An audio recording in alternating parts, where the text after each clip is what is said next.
Hey everyone, it's Evan and Daxton, and we're going to be doing a neat project today. It's going to be making a camping stove slash backpack stove that really has a lot of different uses. You can use it for heating, for cooking, and it's going to be a lightweight, affordable, easy to use stove. So let's get started. The materials you need for this project: paraffin wax. It's really not critical on if you have these littler candles or if you have the bigger chunks of wax. This is just what we have. You're gonna need a tuna can, a larger can. This is just a can that chicken comes in.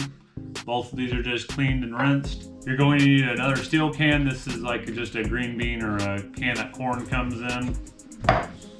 We'll be taking labels off of these as well. You'll need some corrugated cardboard. It must be corrugated. Scissors, and then a knife is helpful too. You can use a butter knife for getting the wax out of here. It's good to have a piece of plywood or a piece of cardboard to put everything on. You'll need a pot for water, for heating water up, for melting the wax.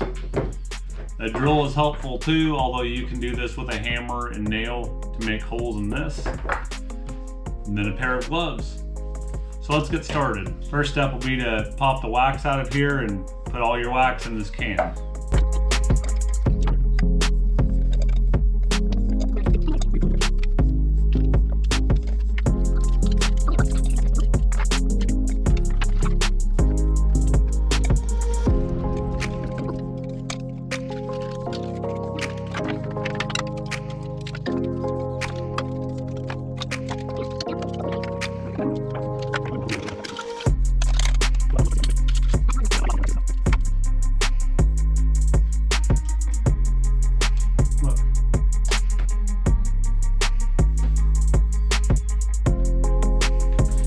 We have about this much wax. The wax is going to melt down quite a bit, so you want to get more than what it looks like it'll take, but we're going to try this many first. This is probably around 15 of them. So we'll go ahead and take this over and work on melting this down then.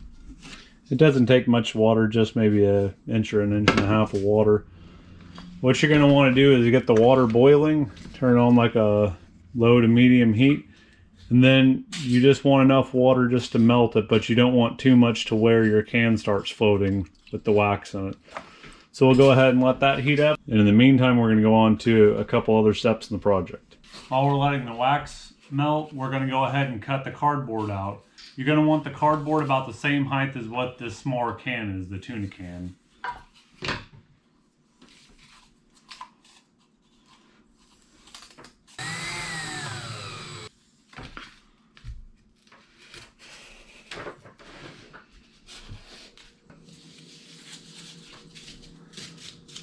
Whenever you have these strips of cardboard, you're going to want to roll them up and then put them in the can like this, so it'll take probably a few more of them.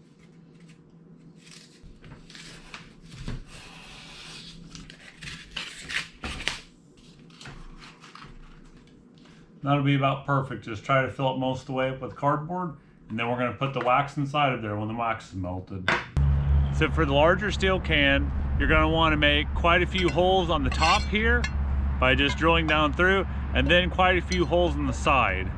This is to let air in so you can cook if you need to on this.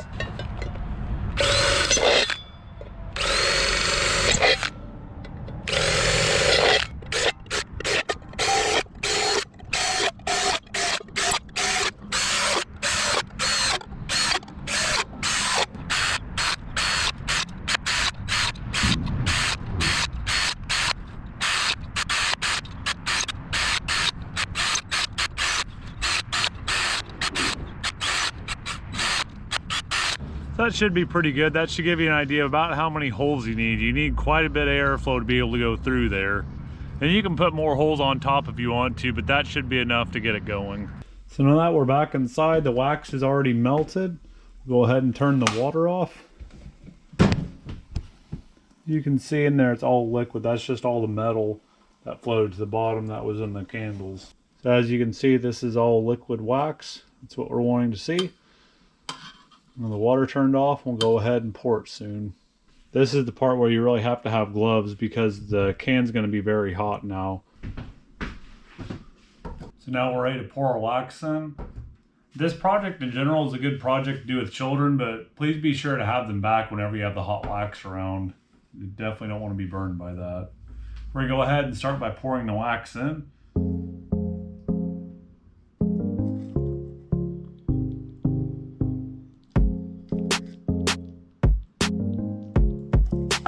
And goes in just about perfect. We'll just have to wait a little bit for this to set up and for the wax to harden. You can put some of these wicks in there too. The wick will just make it a little easier to light it the first time, but it's really not necessary. After you light it the first time, it's much easier to light it subsequent times. But we can go ahead and try to put one of these in. Just keep in mind this stuff is very hot. After about 2 hours or so, the wax should be set up in the camp stove. We should be ready to light it for the first time. I put a wick in here just to start for the first time.